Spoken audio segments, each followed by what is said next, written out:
السلام علیکم ورحمۃ اللہ وبرکاتہ۔ سامعین، آؤ مختصر قرآن سمجھیں، پارہ نمبر 19 لے کر ہم آپ کی خدمت میں حاضر ہیں۔ اس پارے میں 3 حصے ہیں۔ سب سے پہلے سورہ فرقان کا بقیہ حصہ ہے، اور دوسرا سورہ شعراء مکمل ہے، اور تیسرا سورہ نمل کا ابتدائی حصہ بیان کیا گیا ہے۔ سورہ فرقان کے بقیہ حصے میں 4 باتیں ہم کو ملتی ہیں۔ سب سے پہلے قیامت کا تذکرہ ملتا ہے، اور پھر توحید کا تذکرہ ملتا ہے، جس میں آسمان، زمین، رات، دن کا خالق اللہ ہی ہے بتایا گیا ہے۔ تیسری بات رسالت کا تذکرہ ملتا ہے، جس میں نبی کریم صلی اللہ علیہ وسلم کو بشیر اور نذیر بنا کر بھیجا گیا ہے۔ چوتھی بات عباد الرحمن کا تذکرہ ہے، ان کی صفات بیان کی گئی ہیں: عاجزی سے چلنا، جاہلوں سے منہ موڑنا، راتوں کی عبادت کرنا، جہنم کے عذاب سے پناہ مانگنا، خرچ کرنے میں اعتدال اختیار کرنا، نہ فضول خرچی کرنا، نہ بخیلی کرنا، شرک سے اجتناب کرنا، قتل ناحق سے بچنا، بدکاری سے پرہیز کرنا، جھوٹی گواہی سے بچے رہنا، بری مجلسوں سے دور رہنا، اللہ کی کتاب سے متاثر ہونا، نیک بیوی بچوں کی دعا کرنا، اور یہ دعا کرنا کہ ہمیں ہادی اور مہتدی بنا۔ یہ عباد الرحمن کی صفات بیان کی گئی ہیں۔ اس کے بعد سورہ شعراء شروع ہوتا ہے۔ اس کی 3 باتیں ہم کو ملتی ہیں۔ سب سے پہلی بات 7 انبیاء کرام کے قصص بیان کیے گئے ہیں، جیسے حضرت موسیٰ علیہ السلام، حضرت ابراہیم علیہ السلام، حضرت نوح علیہ السلام، حضرت ہود علیہ السلام، حضرت صالح علیہ السلام، حضرت لوط علیہ السلام، حضرت شعیب علیہ السلام۔ ان 7 نبیوں کا تذکرہ ہم کو ملتا ہے۔ دوسری بات قرآن کی حقانیت ثابت کی گئی ہے کہ اسے رب العالمین نے اتارا ہے۔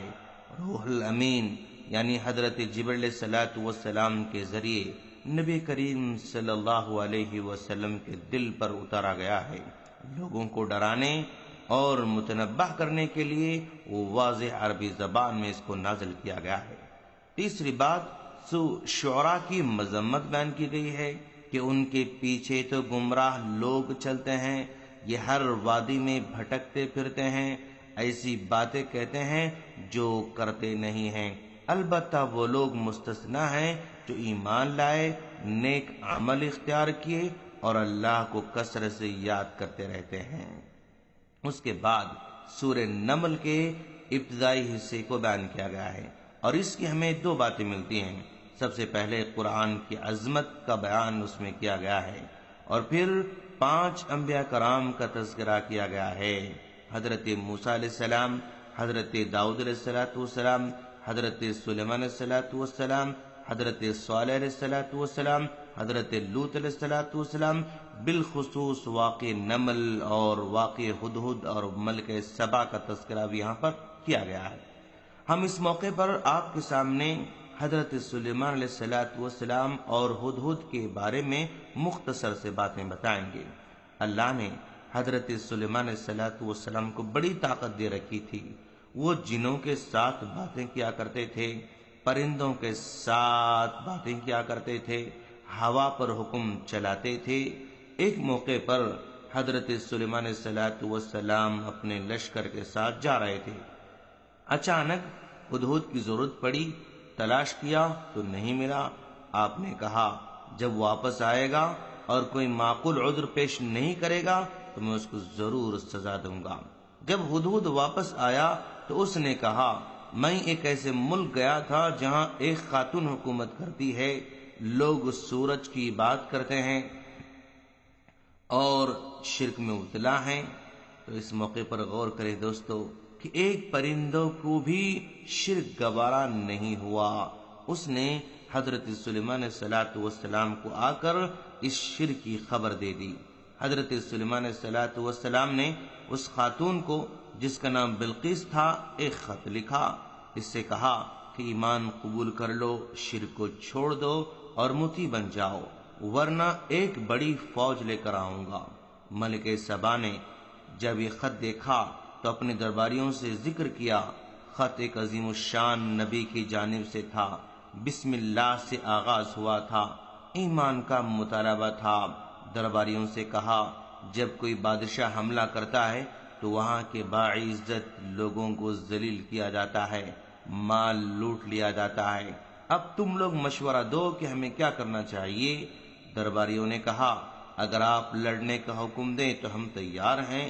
لیکن ملک سبا نے آزمانا چاہا، بڑی مقدار میں تحفے بھیجنا چاہا، یہ دیکھنے کے لیے کہ اگر یہ دنیا دار بادشاہ ہے تو تحفہ قبول کر لے گا، اگر نہیں ہے تو تحفہ قبول نہیں کرے گا۔ جب لوگ تحفے لے کر گئے، حضرت سلیمان علیہ السلام نے ان کے تحفوں کو رد کر دیا، کہا، مجھے اس مال کی کوئی ضرورت نہیں ہے، میں ایک بڑی فوج لے کر آ رہا ہوں۔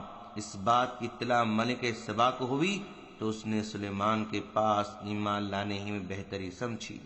جب حضرت سلیمان علیہ السلام کو ملک سبا کے آپ کے ہاں آنے کی اطلاع مل گئی تو آپ نے چاہا کہ ملک سبا کا تخت اس کے آنے سے پہلے یہاں اپنے پاس منگوا لیا جائے۔ اس سے حضرت سلیمان علیہ السلام کا مقصد یہ تھا کہ تبلیغ کے ساتھ ساتھ ملکہ کو کوئی ایسی نشانی بھی دکھلائی جائے جس سے ملکہ پر پوری طرح واضح ہو جائے کہ وہ محض ایک دنیا دار بادشاہ نہیں ہے، بلکہ اللہ نے انہیں بہت بڑی بڑی نعمتوں اور فضیلتوں سے نواز رکھا ہے، اور اس یقین ہو جائے کہ آپ صرف ایک سلطنت کے بادشاہ ہی نہیں بلکہ اللہ کے نبی بھی ہیں۔ آپ نے سب درباریوں کو مخاطب کر کے پوچھا، تم میں سے کون ہے جو ملک سبا کے یہاں پہنچنے سے پہلے اس کا تخت یہاں اٹھا لائے؟ ایک بھاری قد و قامت والا جن بول اٹھا، آپ تو ملکہ کے آنے سے پہلے کی بات کرتے ہیں، میں اس تخت کو آپ کے یہ دربار برخاست کرنے سے پہلے یہاں آپ کے پاس لا سکتا ہوں، مجھ میں ایسی طاقت بھی ہے۔ علاوہ ازیں میں اس خط کے قیمتی جواہر، میں اس تخت کے قیمتی جواہر، ہیرے وغیرہ چراؤں گا بھی نہیں، پوری ایمانداری کے ساتھ وہ تخت آپ کے پاس لا کر حاضر کروں گا۔ ابھی اس دیو ہیکل کی بات ختم نہ ہونے پائی تھی کہ دربار میں ایک شخص اور بول اٹھا کہ میں اس تخت کو کم سے کم وقت میں آپ کے پاس لا سکتا ہوں۔ اگر آپ آسمان کی طرف نگاہ دوڑائیں پھر نگاہ نیچے لوٹائیں تو صرف اتنی مدت میں وہ تخت آپ کے قدموں پر پڑا ہوا پائیں گے آپ۔ قرآن نے واضح طور پر بتلا دیا کہ وہ شخص اپنے دعوے میں بالکل سچا نکلا، اور فی الواقع اس نے پلک جھپکنے میں ملک سبا کا تخت حضرت سلیمان علیہ السلام کے پاس لا کر حاضر کر دیا۔ بلقیس جب حضرت سلیمان علیہ السلام کے دربار میں پہنچی تو اسے تخت دکھا کر پہلا سوال ہی یہ کیا گیا کہ کیا یہ تمہارے تخت جیسا ہے؟ وہ بڑی عقل مند عورت تھی، اس نے فوراً پہچان لیا کہ تخت اسی کا ہے، البتہ اس میں کچھ تبدیلیاں کر لی گئی تھیں، لہذا اس نے جواب بھی سوال کے مطابق دیتے ہوئے کہا، یہ تو بالکل ویسا ہی لگتا ہے۔ اگر اس سے سوال کیا جاتا کہ کیا یہ تیرا تخت ہے تب وہ جواب دیتی کہ ہاں میرا ہی تخت ہے، لیکن اس نے کہا کہ میرے تخت ہی جیسا لگتا ہے۔ اس امتحان سے حضرت سلیمان علیہ السلام نے اس کے عقل مند ہونے کا اندازہ کر لیا۔ اسی طرح اور ایک امتحان لیا، صحن کو اس طرح شیشہ کا بنایا کہ پانی کا حوض لگتا تھا، جب ملک سبا اس سے گزرنا چاہی تو کپڑوں کو سمیٹ رہی تھی، تو آپ نے کہا ڈرنے کی ضرورت نہیں ہے، یہ پانی نہیں بلکہ شیشہ ہے۔ ملک سبا کو اب مکمل یقین ہو گیا یہ نبی ہیں، اور اس نے اپنے ایمان کا اعلان کر دیا۔ تو اس طرح یہ 19واں پارہ مکمل ہو جاتا ہے۔ ہم اللہ سے دعا کرتے ہیں کہ باری تعالیٰ ہم تمام کو قرآن سمجھ کر پڑھنے کی توفیق عطا فرما، آمین۔ السلام علیکم ورحمۃ اللہ وبرکاتہ۔